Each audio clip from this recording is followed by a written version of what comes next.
Bienvenue à LinkedIn Extenso, le podcast francophone qui parle de toutes les facettes de LinkedIn. C'est parti! Ici Mathieu Laferrière, spécialiste LinkedIn depuis 2007. Je vulgarise comment utiliser la plateforme au niveau du développement des affaires et du marketing. Attention, chaque épisode peut contenir des astuces, des nouveautés et des bonnes pratiques. À mettre en action dès maintenant pour obtenir un maximum d'impact. Et bonjour, déjà deuxième épisode de la deuxième saison. On est en 2022, les deux sont à l'honneur, en espérant que ce ne soit pas les deux de pique. Et aujourd'hui, on poursuit dans le fond avec le défi J'envoie. Si tu n'as pas écouté le premier épisode de la saison, je mentionnais que je participais au défi J'envoie, qui fait en sorte qu'une vingtaine de personnes se sont données comme défi de sortir un peu de sa zone de confort pour tester des choses. On a des défis créatifs qui nous sont proposés. De mon côté, j'ai décidé d'y aller avec une fréquence de 2 fois par semaine. Peut-être parfois je vais aller à 3, mais je vise une dizaine d'épisodes uniquement en janvier. Et je fais plus qu'un défi par émission. D'ailleurs, aujourd'hui, ce sont ces défis-là ou ces contraintes-là, on peut le voir de les deux façons, qui vont structurer l'épisode. Et encore une fois, l'autre défi que je me donne, c'est que je veux le faire en lien avec la thématique qui est LinkedIn. Donc, je vais utiliser chacune des contraintes comme étant une amorce. Et ensuite, je vais voir par rapport à LinkedIn ce que ça donne. Les 3 segments d'aujourd'hui, je vais partir d'une parole d'enfant. Ensuite, je vais parler d'un témoignage. Et finalement, je vais partir d'une chanson. Alors, chacun de ces éléments, il va avoir un début, mais ensuite, je vais ramener ça à LinkedIn, quelque chose que tu vas pouvoir mettre en action. Alors, on débute. Première contrainte, en partant d'une parole d'enfant. Évidemment, je me suis inspiré de mes enfants. J'ai 3 enfants. Ils sont plus très jeunes. Hein? Mon plus jeune a 16 ans. Ma plus vieille a 20 ans. Donc, ce ne sont plus des jeunes enfants, mais ils ont donné quand même quelques petits trésors au fil des ans. Et un de ces trésors-là, c'est ma fille Florence qui a dit « Papa, tu me sous-estimes. » Alors moi, ça, je trouvais ça très, très drôle. Ça me faisait sourire parce qu'il y avait comme une dualité là-dedans où, en fait, on voit le regard de l'autre, mais aussi entremêlé avec son propre regard à elle. Et tu me sous-estimes. Quand je ramène ça à LinkedIn, je pense souvent au profil des gens. Le profil des gens, on dirait qu'il y a comme 2 types de personnes. Il y a des gens qui sont plutôt prétentieux. Hein, ils ont fait un petit quelque chose et finalement, c'est le plus gros projet de leur vie. Et je ne suis pas là pour les juger. C'est juste qu'on dirait qu'ils en mettent. Hein, il y a vraiment beaucoup de couleurs autour de ça. Et d'autres personnes sont plus humbles. Et tu me sous-estimes. On dirait que c'est le regard que les autres peuvent faire envers nous lorsque nous-mêmes, on n'a pas mis trop d'éclat sur notre profil, alors qu'on a quand même fait des choses. Et ce que je fais habituellement lorsque je suis avec des clients qui sont plus humbles, je ne dirais pas nécessairement timides, c'est juste des gens qui ne veulent pas nécessairement le spotlight sur eux. Alors, ce que je fais, c'est que je leur demande, les autres, ils disent quoi de toi? C'est quoi les mots qu'ils utilisent, etc. Puis c'est ça un peu la tournure qu'on va faire. Exemple, mes fournisseurs aiment bien telle chose. Et ça permet d'utiliser les mots des autres pour se mettre un peu en avant-plan. Alors ça, c'était la première contrainte qui me ramène à une phrase qui m'avait fait très rire il y a longtemps. Deuxième contrainte, on va rester quand même un peu au niveau du profil, c'est les témoignages. Donc, témoignage d'un client. Dans ce cas-ci, c'est un client, mais c'est aussi une collaboratrice. Dans le fond, on collaborait sur ce projet-là. Mais c'était elle qui était mon client direct. J'aurais pu en utiliser plusieurs, là, nécessairement, au fil des ans. On en accumule. Mais celui-là, il m'a particulièrement touché. Donc, c'est de Julie. Et je la lis. Donc, il y a de ces gens qui nous aident à être meilleurs professionnellement, à pousser plus loin une partie de notre expertise pour mieux servir nos clients. Mathieu, chaque fois que je travaille avec toi, j'apprends une nouvelle partie de mon métier. Chaque fois que je t'invite à collaborer sur un de mes projets, j'ai la conviction qu'on pousse plus loin de l'expérience et que ça fait une réelle différence. Merci Mathieu. Donc, moi, quand j'ai lu ça, évidemment, ça m'a fait prendre conscience de la force de cette collaboration-là. et de voir qu'on s'apprécie mutuellement. Et ça, bien évidemment, la personne me l'a écrit comme ça, dans un message, c'est peut-être même un post sur LinkedIn. Et c'est un peu une occasion manquée parce que ça va disparaître dans le temps. D'ailleurs, petit truc à mettre en place dès maintenant, si ce n'est pas déjà fait, quand les gens t'écrivent des commentaires ou t'envoient des messages, fais une capture d'écran et rassemble ça à quelque part. Tu peux l'imprimer, tu peux le mettre sous la forme d'un post-it, c'est pas grave, mais garde la copie de ça. Ça peut toujours t'être utile et parfois ça peut même te motiver. Une des fonctionnalités qui existent sur LinkedIn, ce sont les témoignages. Et les témoignages, eux, restent sur le profil. Et ça ne veut pas nécessairement dire que tout le monde va le voir. Par contre, on peut y retourner, nous, à l'occasion. Et certaines personnes vont peut-être y aller aussi. Alors, le lien avec LinkedIn, c'est ça, c'est de ne pas négliger cet aspect-là, d'offrir soi-même des recommandations. D'ailleurs, il y a 2 moments clés où est-ce que je propose aux gens de le faire. C'est à Noël, au lieu de faire des cartes de Noël. Les cartes, c'est bien aussi. Mais ceux qui cherchent une alternative, le fait de faire une recommandation aux gens en fin d'année pour souligner des collaborations qu'il y a eu dans l'année, je trouve que c'est une belle attention. Et l'autre moment, c'est le 8 mars. Pourquoi le 8 mars? Bien, à un moment donné, j'ai donné des conférences dans le cadre de la Journée internationale du droit des femmes et je me suis dit que c'était une belle occasion, justement, pour mettre en lumière le travail des femmes avec qui on collabore. J'ai remarqué personnellement que j'avais peut-être, je ne sais pas si c'est un biais ou quoi que ce soit, mais quand j'ai regardé le nombre de recommandations que j'avais fait dans le passé, il y avait probablement 4 fois plus d'hommes que de femmes. Alors qu'à tous les jours, je travaille autant, sinon plus avec des femmes. Donc, qu'est-ce qui fait que j'ai favorisé un versus l'autre? Je ne sais pas avec le recul. J'ai juste des hypothèses. Peut-être que avec les femmes, j'ai plus de facilité à leur dire directement. Tandis qu'avec des confrères masculins, ça s'est fait en ligne. Mais il y a un danger là-dedans, c'est que c'est l'impact que ça donne.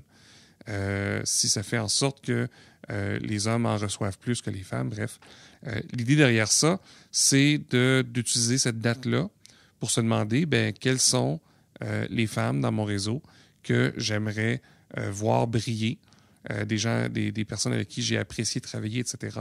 Bref, 2 moments pour recommander des gens. Ça, ce que ça va faire, c'est que certaines personnes vont vouloir te recommander par réciprocité. Et l'autre chose aussi qu'il faut considérer, c'est qu'il ne faut pas hésiter à demander des recommandations. Quand on a aimé et travaillé dans un certain projet, quand on a mis à contribution nos talents et tout ça, nécessairement, il y a quelqu'un qui devrait être en mesure de mentionner ça. Donc, oui, donner, mais aussi demander. C'est hyper important. Finalement, dernier segment, en partant d'une chanson. J'ai creusé auprès d'un groupe que j'aime beaucoup qui s'appelle Muse. Et là, j'ai fait le tour de quelques chansons. Il y en a qui parlent d'environnement et tout ça. Mais toujours, le fait de ramener ça à LinkedIn, c'était pas évident. Et là, je suis tombé sur une des chansons. Je pense que c'est la 2e qui joue le plus en spectacle. C'est Time is Running Out.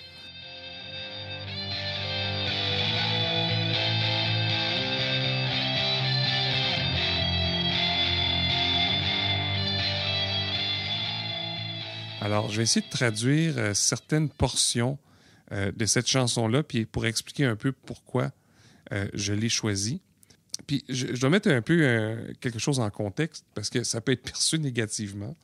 Le chanteur Matt Bellamy, il a mentionné dans une entrevue qu'il essaie toujours d'écrire des textes qui sont généraux, qui peuvent donc s'appliquer à plusieurs situations. Puis cette chanson-là en particulier, ça parle de toute situation où une rupture est sur le point d'arriver. Peut-être.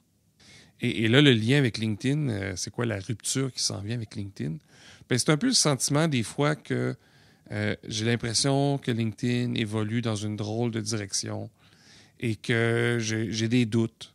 Et pourquoi je dis que c'est une mise en contexte, c'est que c'est pas la première fois que j'ai des doutes. Nécessairement, LinkedIn a eu 18 ans l'année passée. Là-dessus, ça fait 15 ans que je forme les gens. Il y a des moments que je me suis dit, mais mon Dieu, pourquoi ils font ça? Ça ne fonctionne pas, etc. Et l'idée derrière ça, je pense que c'est juste sain. C'est pas de dire LinkedIn, c'est pas bon, ou LinkedIn, ça s'est trop transformé, je m'y reconnais plus. Mais c'est de le remettre en avant-plan. Qu'est-ce qui a changé pour être capable de voir maintenant comment moi je vais m'y adapter. Alors, on commence. Je pense que je me noie, asphyxié. Je veux briser ce sort que tu as créé. Alors, juste ce premier paragraphe-là, ça donne un peu l'impression LinkedIn a changé et commence à prendre trop de mon temps. Et ça, bien nécessairement, c'est le fil de nouvelles où est-ce qu'on n'a plus tant de contrôle. Il y a une nouveauté qui est apparue à la fin de 2021, la fameuse cloche. Vous l'avez peut-être vue. Alors, cette cloche-là permet, lorsqu'on va sur le profil d'une personne, si on a la fonctionnalité, on peut cliquer sur la cloche et donc, à partir de ce moment-là, on va recevoir les notifications, en fait, des notifications que la personne a publiées. Alors ça, c'est intéressant si on suit peut-être 4-5 personnes. J'ai l'impression que ça va devenir n'importe quoi si on en suit une vingtaine, une centaine. Vous imaginez le nombre de notifications. Surtout si on suit des gens qui sont très, on va dire, des créateurs très prolifiques. Bref, ça reste à voir, mais ce sentiment-là de se sentir asphyxié, de se noyer, moi, dès que je l'ai lu dans ma tête, je faisais le lien tout de suite avec le fil de nouvelles. On poursuit, deuxième paragraphe. Tu es quelque chose de magnifique, une contradiction. Je veux jouer le jeu, je veux la friction. Donc, l'affrontement. Et ça revient toujours au fait que, pour moi, LinkedIn, à la base, c'est merveilleux. Je veux dire, il n'y a pas aucune autre plateforme qui a mis en place les éléments qui nous permettent de briller au niveau individuel, qui nous permettent de nous connecter ensemble. Donc, il y a un volet collectif. Il y a le volet aussi des interactions puis de la communication au travers de ça. Et à quelque part, lorsqu'on choisit les bonnes personnes, lorsqu'on adapte un peu son fil de nouvelles, on a la bonne information. Donc, le potentiel en soi, pour moi, j'ai toujours cet émerveillement-là par rapport à ce que LinkedIn peut être. Maintenant, en cours de route, on se rappelle le premier paragraphe, j'ai toujours des doutes comment ça peut évoluer. On poursuit, peut-être un peu plus dark. Tu seras ma mort, yeah, tu seras ma mort. Alors, tu seras ma mort, j'espère que non. On va poursuivre au refrain en fait, désolé. L'enterrer, je ne te laisserai pas l'enterrer, je ne te laisserai pas l'étouffer, je ne te laisserai pas l'assassiner. Évidemment, c'est une traduction, là, donc en anglais, ça sonne un peu mieux. Nous manquons de temps, et nous manquons de temps. Tu ne peux pas l'envoyer sous terre. Nous ne pouvons pas l'arrêter en criant. Alors ici, ça, c'est un peu un rôle que je me donne de peut-être lanceur d'alerte quand je vois que ça n'a pas trop de sens. C'est d'aller appuyer les gens, justement, qui décrient des changements qui ont été effectués. Dernièrement, début janvier, j'ai vu que LinkedIn, même peut-être fin décembre de 2021, LinkedIn a apporté des changements au niveau de l'interface du profil. Et là, ça nous prend comme 4-5 clics pour arriver au même changement qu'auparavant. Donc, au niveau interface usagée, là, c'est vraiment pourri. Et ça ne m'empêchera pas d'utiliser la plateforme, mais j'ai l'impression que ça complexifie les choses pour rien. Et si je vois qu'il y a des gens qui chialent en ce sens-là, ben, je vais aller appuyer ce mouvement-là pour que LinkedIn puisse s'améliorer dans le fond. Ils ne le font pas tout le temps, mais je pense qu'à l'occasion, ils vont demander l'avis de certains power users, donc des gens qui utilisent beaucoup la plateforme. Et ben, quand je peux aider, ben, j'aime ça le faire. Alors, on poursuit. Je voulais la liberté, mais je suis limité. J'ai essayé de renoncer à toi, mais je suis dépendant. Et ça, au niveau de LinkedIn, moi, je le vis. Peut-être que d'autres le vivent aussi. Mais on est comme pris un peu avec LinkedIn. beaucoup de nos contacts sont là-dedans. Même si certains sont plus actifs, c'est via cette plateforme-là qu'on peut parfois les rejoindre. C'est pas la seule plateforme qui existe, mais on devient dépendant. Moi, je me connecte plusieurs fois par jour. Donc, il y a ce volet-là un peu qui peut être perçu négatif. Je poursuis. Maintenant que tu sais que je suis emprisonné, sentiment d'exultation, tu ne rêveras jamais de briser cette fixation. Tu presseras la vie hors de moi. Et là, le refrain recommence. On est pris les deux là-dedans. Hein? LinkedIn se doit d'évoluer, entre autres parce que les besoins changent, les environnements évoluent. Beaucoup de gens sont partis de Facebook pour venir sur LinkedIn. Donc, nécessairement, LinkedIn se transforme. Mais LinkedIn ne peut pas se mettre à dos non plus les gens qui ont fait son succès. Et à quelque part, ils doivent aussi générer de l'argent. Donc, ils sont pris là-dedans. Ils ne vont pas vouloir le briser. Des fois, c'est limite. Mais je pense qu'ils ont quand même réussi à travers les ans à avoir une certaine direction. Et c'est ça qui est bien. Puis, il n'y a pas nécessairement d'alternative qui existe encore de cette nature-là. Oui, il y a des choses qui existent pour trouver des nouveaux contacts, pour échanger, etc. Mais la notion où est-ce qu'on intègre et le profil et le réseau et le fait de pouvoir publier sous différentes formes, ça n'existe pas. Alors, on est un peu justement emprisonné. Par contre, ils ne peuvent pas faire n'importe quoi parce que ça pourrait tomber assez rapidement à pas grand-chose. Le défi J'envoie, ça fait en sorte que je sors un peu de ma zone de confort. Peut-être que je te pousse aussi un peu en dehors de ta zone de confort dans l'écoute. N'hésite pas à m'écrire. Tu peux, via mon profil LinkedIn, cliquer le bouton « Message » et même si tu n'as pas un compte premium, moi j'en ai un. Donc, ça va te permettre d'envoyer un message gratuitement. Alors, n'hésite pas à le faire. En termes d'amélioration ou de nouvelles fonctionnalités, il y a certaines choses qui sont arrivées, donc je vais pouvoir en parler dans un prochain épisode. Et je te laisse sur ça pour l'instant. Repense aux 3 éléments qu'on a vus ensemble aujourd'hui. Il y avait le fait que nos profils, peut-être des fois, on se sous-estime.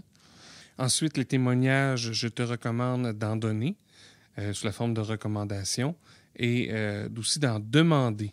Et finalement, regarde ta relation par rapport à LinkedIn. LinkedIn se transforme, puis à quelque part, il faut s'adapter. Peut-être que ça va être la fin à un moment donné, mais je crois quand même que LinkedIn demeure encore à ce jour, en 2022, la meilleure plateforme pour bâtir des relations d'affaires, pour générer de la confiance. Puis on sait que c'est la confiance qui permet de générer des affaires ou des relations qui vont durer dans le temps.